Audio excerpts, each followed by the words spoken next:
За сайн байцгаана уу? Эмжэл Евростудийн Унгарын нийслэл Будапешт хотод ирчээд байна. Ингээд Будапешт хотод өмгөөлөгчийн төвчөнд ажиллаж байгаа энх хот бас монголчуудын холбооны тэргүүнээр ажилладаг. Ингээд та бүхэндээ танилцуулж байна. Та одоо өөрийгөө танилцуулаад Унгарт хэр удаж гин? Тэгээ өөрийнхөө хийж байгаа ажил үзэг танилцуулахгүй. За. Намайг Чулуунбатын Энхбат гэдэг. Би Монголоос гараад их олон жил болж байна. 24 жил болж байна. Тийм 10 настай байхдаа гарсан. Зөвлөлтөд бол Орос улсад 10 жилээ төгсөөд дараа нь Унгар улсад одоо 16 жилийн өмнө ирээд хувийн ажил эрхэлж байгаа. Тэгээд их сургуульд ороод конкурст ч ороод тэгээд хуулийн мэргэжлэр төгсөөд одоо 6 жил илүүтэй өмгөөлөгчөөр ажиллаж байгаа.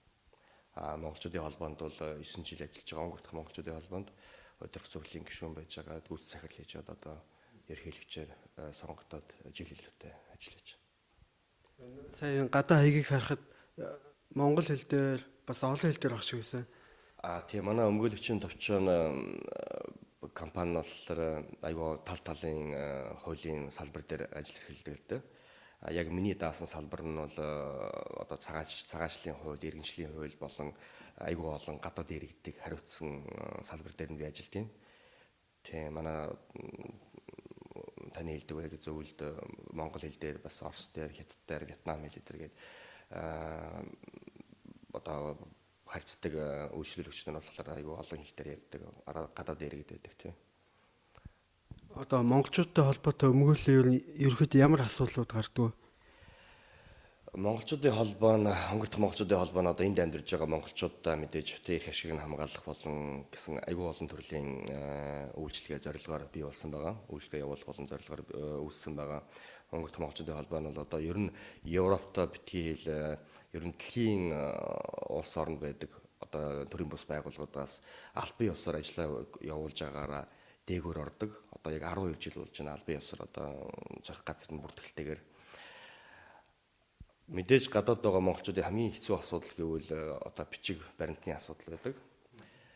Яг гэхдээ манай Унгар улсад Монгол улс хоёр хоорондоо дипломат харьцаа байгуулагдаад одоо 63-4 жил болж байгаа учраас харьцаа аягүй сайтай байдаг. Тэгээд ер нь бусад одоо баруун Европуудын орнууд байгаа монголчуудын байдлыг үзэх юм бол бичиг баримтны асуудал арай жоохон гайгүй байдаг. Жишээл одоо энд амьдардаг одоо нэг 2500 монголчууд Монгол хүн үлдсэн байна л да. Иргэн Унгар улсад амьдарч байна. Эднийхэд ер нь 60-70% нь бол бичиг баримттай гайгүй байдаг. Гэхдээ мэдээж иргэн очиж байгаа асуудал бол бичиг баримтны асуудал голцоо их байдаг да. Тийм асуудал холбоо ерөнхийдөө их тус болох юм эсвэл үйл ажиллагаа явуулдаг тийм. Одоо энэ Унгарт өмгөөллийн ажил хийж байна. Тэгээд Унгараас гадна Европын бусад орнд өмгөөлөгч хийх боломж байдаг уу? Яг Европын холбоо болон Шенгений зоонд байгаа болохоор бол тийм боломж бол байгаа. Тэгвэл эндхийн ажил нь одоо хангалттай учраас бол тэг цаашаа явсан тохиолдол байхгүй. Тэгвэл яг үнийг хэлэхэд бол одоо энэ интернет дээр хөгжсөн тохиолдолд бол гадаадын орноос надаас бол зөвлөгөө авна гэсэн тохиолдол байдгийн. Тэгээд бол улсын хуулийг би надад мэдээд байх одоо тийм хүч чадламж байхгүй тийм ээ. Зав чөлөөж байхгүй учраас би бол тэрийг ерөнхийд нь тийм ээ ямар хувь байдаг гэсэн тийм зөвлөгөө өгсөн тохиолдол байгаа. Энэ бол сүүлийн хэдэн жилд бол ер нь агцтай болж байгаа шүү дээ тийм. Тэгэхээр одоо монголчуудын баяр наадмаа одоо их өргөн дэлгэр тэмдэглэдэггүй ер нь ямар баяраа голцоо тэмдэглэх вэ? Унгар дахь монголчуудын холбоо нь бол бүх баярын ёслол одоо улсын баяр дээр бол дандаа тэмдэглэж явдаг. За одоо жилийн ихээс ахуулаад одоо тий за цагаан сар бол нэг ард ирэх чинь өөрөө гэр бүлээрээ ингээд зохиогдоо явуулдаг. Хаврын спортын өдрөлгүүд гэж манай одоо уламжлал болсон тийм баяраа тэмдэглэдэг. Хавар 4-5 сард болдог. Энэ бол дандаа гол ойлгох спортын чиглэлээр явж байгаа тийм баяр болдог. Баяр наадмаа бол дандаа сайхан зохион байгуулалттай хийгддэг. 9 сарын үед амьдрал өргөл сайхнаар гэдэг энэ жил одоо 10 дахь удаага бас уламжлуулж оюутан залуучуудын бас баяр ийм үжлэг болдгийн улс тунхсан баяраа бол заавалч хийдэг манайх тийм ээ. Шинэ жилийнхаа баярыг хийн. Тэгээд зөвхөн энэ баяр ёслоос гадна бас хүний газар амьдарч байгаа монголчууд ч бас зугаацсан их нэгнтэйгээ уулзах, танилцах санаа оноогоо солилцох үүднээс уулзалтах тийм бас өөр бяцхан цэнгүүнүүд болно л да тийм. Тэгээ ялангуяа соёл урлагийн асуудлууд бол үйл ажиллагаа бол их болдсон шүү дээ. Тэр бүх юмд нь бид нар чадах ятгаараа монголчуудад аль болох их монголчуудаа хүргэх үүднээс бол зохион байгуулалтын ажиллагааг бол явуулдаг юм аа.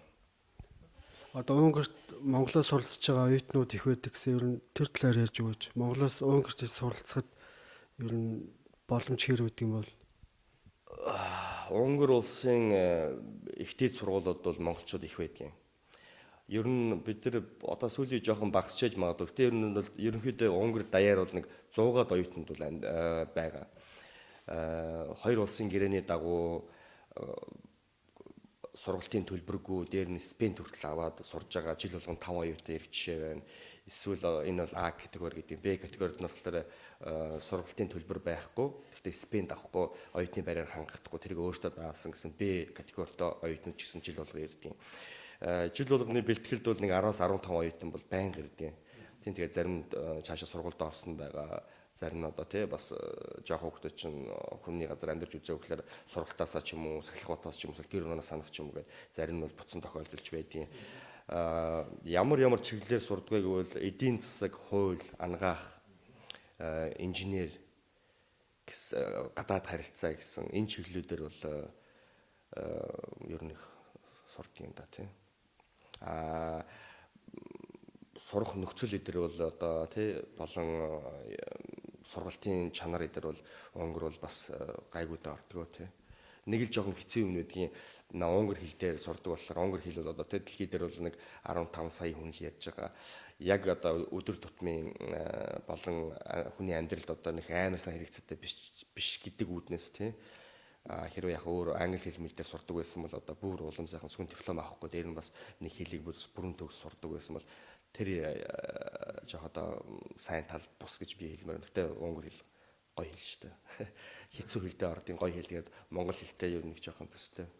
Өчнөө олон мянган үг үүдээ яг л адилхан. Унгар монгол хоёр үгийн гарал нь адилхан. Одоо Монголоос хуурай ирж суралцъя гэх юм бол тийм боломж хэр үүд ер нь амьдралын зардал болон сургалтын зардал нь хэд орчим байх вэ? Унгарын сургалтын төлбөр гэвэл мэдээж юунаас л болно л да. Ямар сургууль сурах гэж байгаа, дээд сургууль, их сургууль гэх тээ энэ юунаас болно.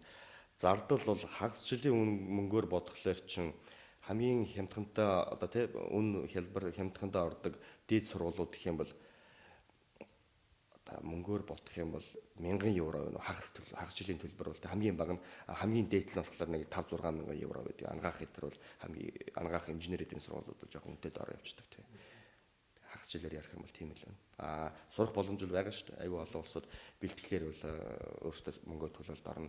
Сургуулиас тодорхойлолтоо гаргуулж аваад виз бол юундаа тэн дээр асуудал өртөө байдаг. Одоо Унгарт сургууль төгсчөөд баруун Европын орнууд руу одоо үргэлжлүүлж сурах юм уу? Тийм боломж байдаг. Одоо энэ нөхцөл байлгүй байх тийм. Бүхэл цаад сургуулийнхаа болцлыг хангаж чадж байгаа тийм.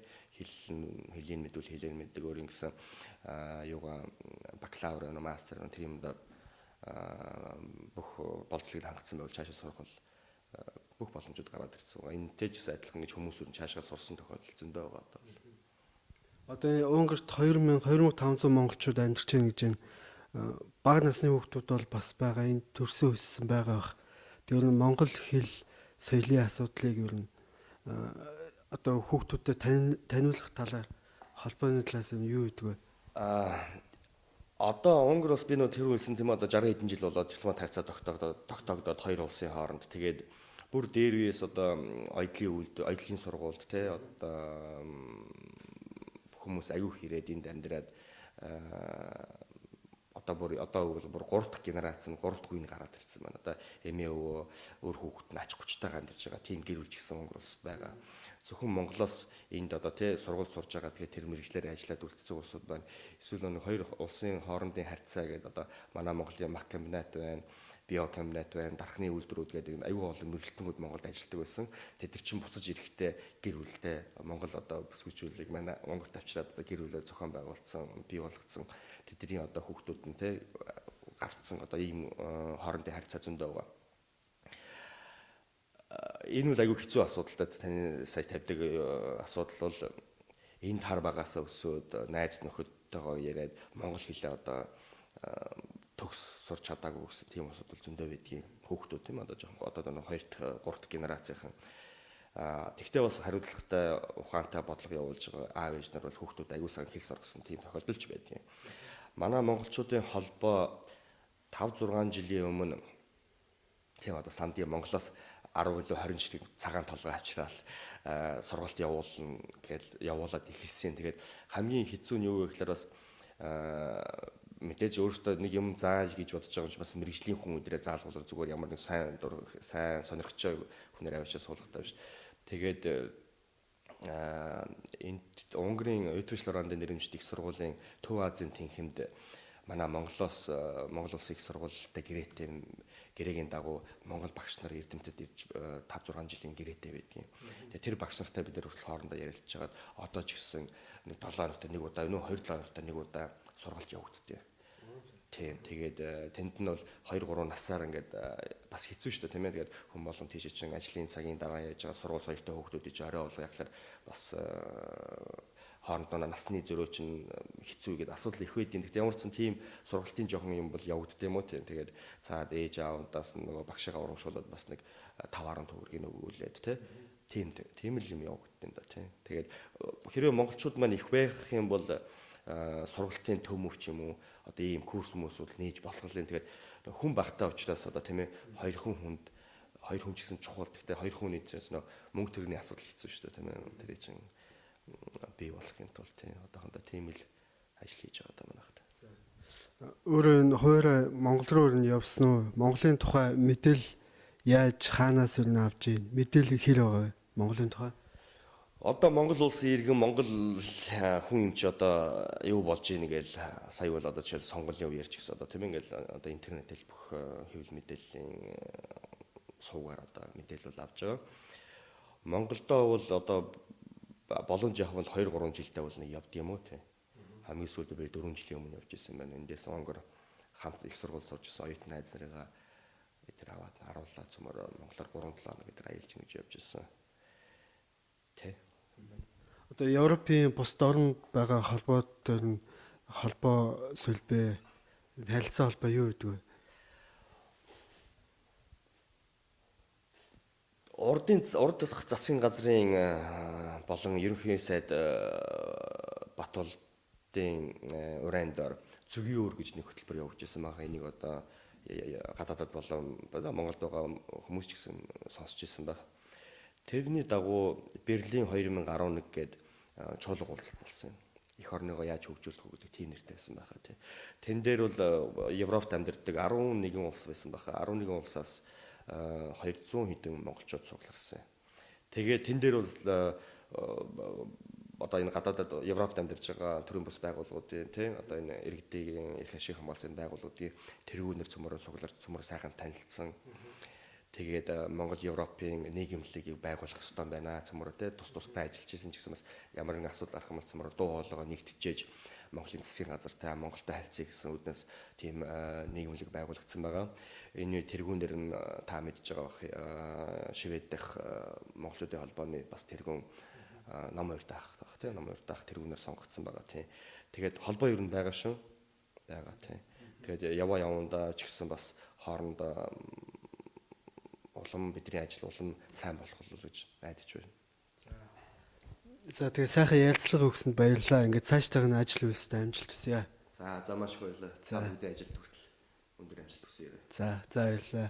Сайн байцгаана уу? Миний нэрийг Туяа гэдэг. Би Будапештийн Унгар улсын Будапешт хотод амьдардаг. Бид нар одоо яг Баатарчуудын талбай дээр төв талбай дээр зогсоод байна.